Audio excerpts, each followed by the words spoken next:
जय भोलेनाथ। आप सभी का हमारे YouTube चैनल पर हार्दिक स्वागत है। उम्मीद करती हूँ आज आपने हमारे चैनल पर शिव महापुराण कथा का अध्याय भी सुना होगा। आज सावन मास महात्म्य में आप रसपान करेंगे 12 दिव्य ज्योतिर्लिंगों में से 2 ज्योतिर्लिंग मल्लिकार्जुन ज्योतिर्लिंग और ओंकारेश्वर ज्योतिर्लिंग की कथा। इससे पहले आप हमारे इस चैनल पर सोमनाथ ज्योतिर्लिंग की कथा का रसपान भी कर चुके होंगे।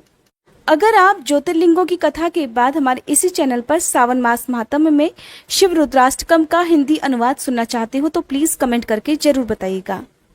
मल्लिकार्जुन ज्योतिर्लिंग एकमात्र ऐसा ज्योतिर्लिंग है जहां पर भगवान शिव और मां पार्वती एक साथ विराजमान है, जिस कारण इसे दक्षिण का कैलाश भी कहा जाता है, क्योंकि कैलाश पर्वत पर भगवान शिव और मां पार्वती एक साथ ही विराजमान होते हैं। पौराणिक मान्यताओं के अनुसार श्री शैलम पर्वत पर भगवान शिव और मां पार्वती जी की पूजा करने से अश्वमेध यज्ञ के बराबर फल की प्राप्ति होती है।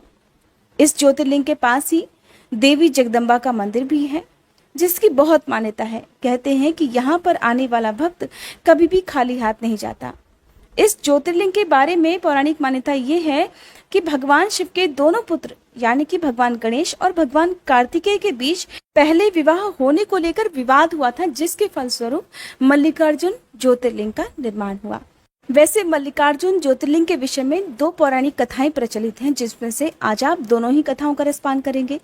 पहली पौराणिक कथा के अनुसार जब गणेश जी और कार्तिकेय जी विवाह के लिए झगड़ा करने लगे, तब भगवान शिव ने उनसे कहा कि जो पहले इस पृथ्वी का चक्कर लगाकर आएगा उसी का विवाह पहले करवा दिया जाएगा। माता पिता की आज्ञा लेकर कार्तिकेय जी तो तुरंत उसी क्षण अपने वाहन मयूर पर सवार होकर पृथ्वी की परिक्रमा करने के लिए चल दिए। लेकिन गणेश जी का वाहन मूषक था, ऊपर से गणेश जी भी मोटे थे, तो ऐसे में जब तक वो पृथ्वी का चक्कर लगाकर आते तब तक तो बहुत देर हो जाती। इस पर गणेश जी को कहते हैं कि बुद्धिमान भी बहुत है, उन्हें बुद्धि प्रदाता भी कहा जाता है। तो गणेश जी ने अपने माता पिता की ही 7 बार परिक्रमा कर ली। तब गणेश जी का विवाह रिद्धि और सिद्धि के साथ करा दिया गया।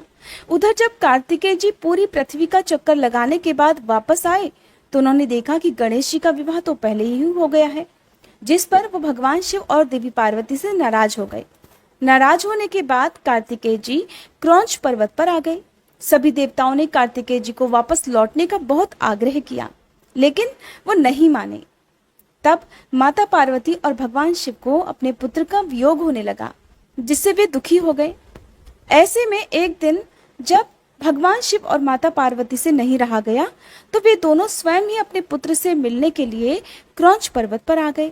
लेकिन कार्तिकेय जी ने अपने माता पिता को आता हुआ देखा तो और दूर चले गए।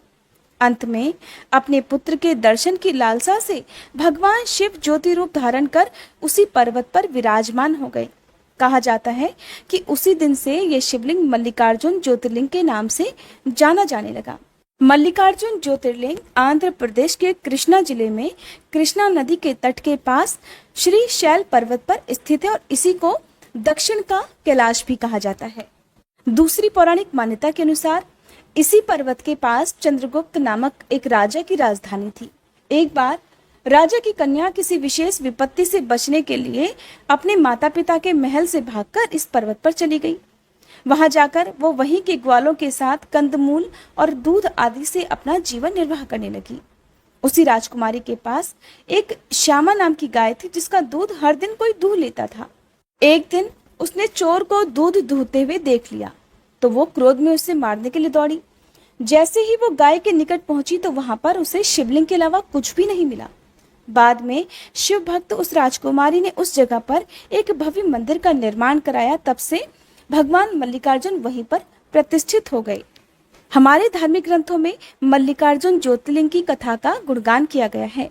महाभारत के अनुसार श्री शैल पर्वत पर भगवान शिव और मां पार्वती का पूजन करने से जीवन की सारी बाधाएं दूर हो जाती हैं और सारे पापों का नाश हो जाता है, मनचाही इच्छा की पूर्ति होती है।